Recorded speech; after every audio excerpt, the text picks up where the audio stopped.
Bangladesh is a country of 180 million people, but fewer than 23,000 are Adventists. That's one Adventist for every 8,000 people in Bangladesh. The challenge of reaching the people of Bangladesh for Jesus seems impossible, but Ajoy Kayang believes that with God's help, even one person can make a difference.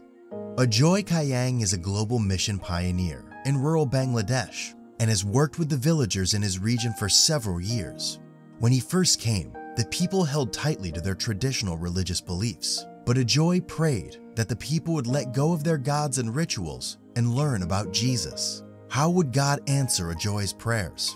The villagers get their drinking water from the same river where they wash their clothes and bathe. So it was no surprise to Ajoy when the villagers became sick with diseases such as diarrhea, malaria, and cholera. With no medical services nearby, the villagers grew desperate to find a cure for their symptoms. When Ajoy saw how seriously ill the villagers were, he called them to meet in the church to pray every day.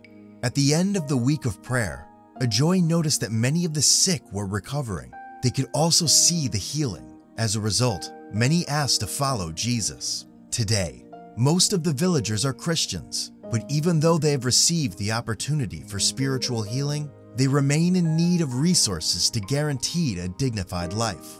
The villagers are poor and illiterate, but they have hope for a better life for their children. They want to build a school and find a teacher to educate their children to read and write so they can study the Bible and have a better life. And they want to dig a well to have safe drinking water. Ajoy is grateful to be a part of God's Global Mission Pioneer Team. We are part of that same team. For our faithful promise offerings support the work of Global Mission Pioneers in more than 100 countries. Our promise offerings help spread God's message of love to people who do not yet know Jesus.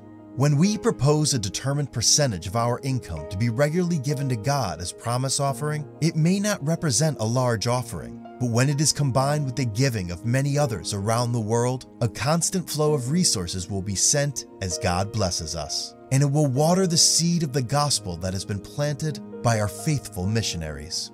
As we return our tithe and promise offering, we allow God to work through us, encircling the globe with the three angels' messages. May we put our desires last and God first.